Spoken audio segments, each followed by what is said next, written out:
succeeded in his commitment to academic excellence and service to others while a student at the University of Georgia. An Athens native, Trey will today receive dual bachelor's degrees in finance and in biochemistry.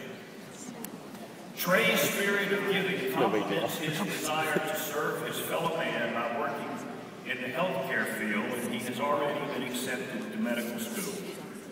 He is a foundation fellow, has participated in Omicron Delta Leadership Society, Blue Key, Greek InterVarsity, and the Tate Society. He has taken advantage of all that UGA has to offer, traveling to 6 of the 7 continents during his time as an undergrad. He has served on the Athletic Association Board, the Student Government Association, and still has time and energy to work at the UGA Visitor Center. He is involved with Mercy Health Center here, serving underprivileged and uninsured individuals in the Athens area. I believe he reflects the strong spirit of achievement and commitment that is exemplified by this class. Join me, please, in welcoming the speaker from the class of 2011, Mr. Trey Sinyard.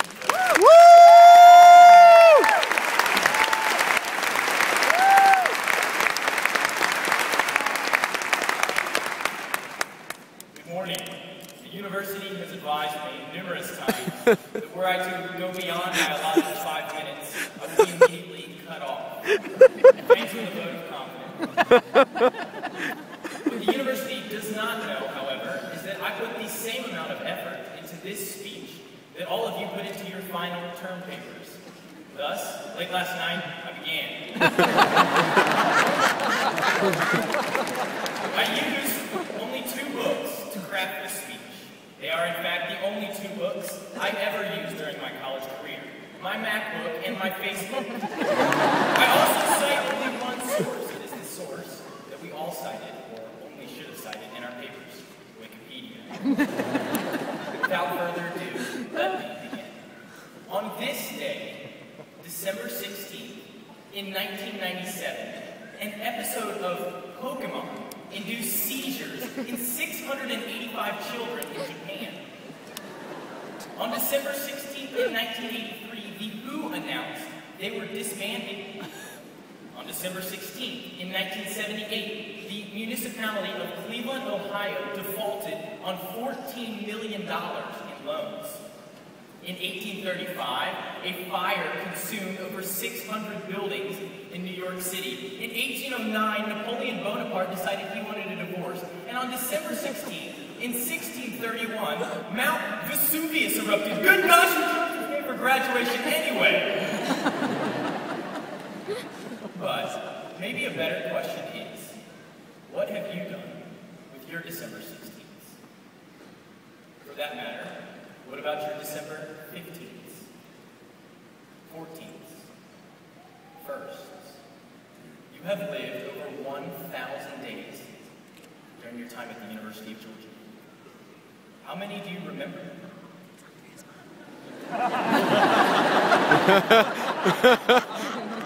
How many do you want to remember? If you're like me, there are only a few days you can pick out vividly and remember all the details.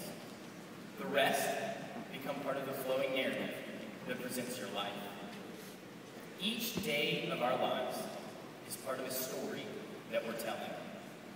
And ultimately, every experience, every phase that we go through, every part of our lives simply becomes part of the story that we tell.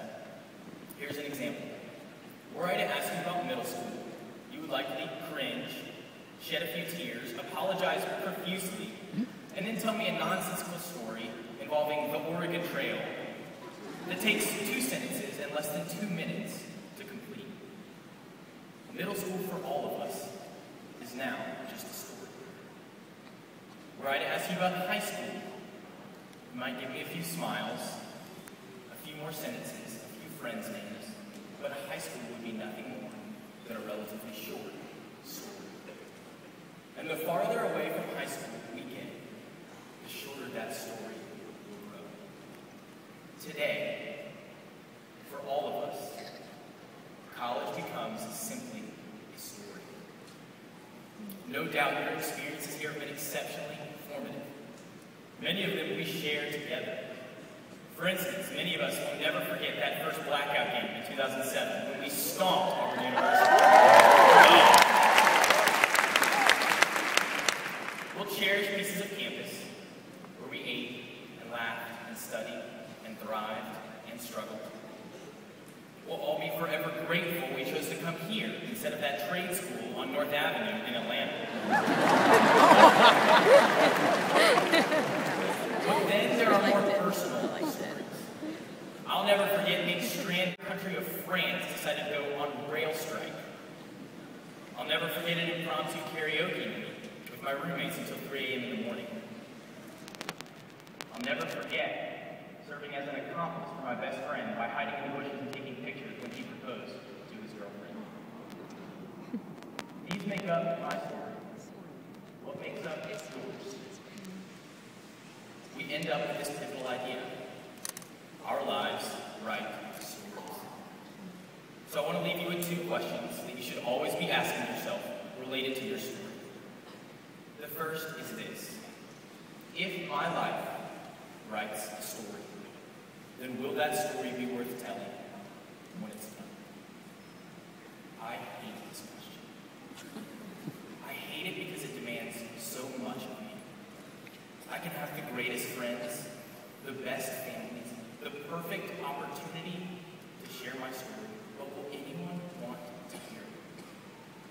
Let's face it, people don't write stories about average people.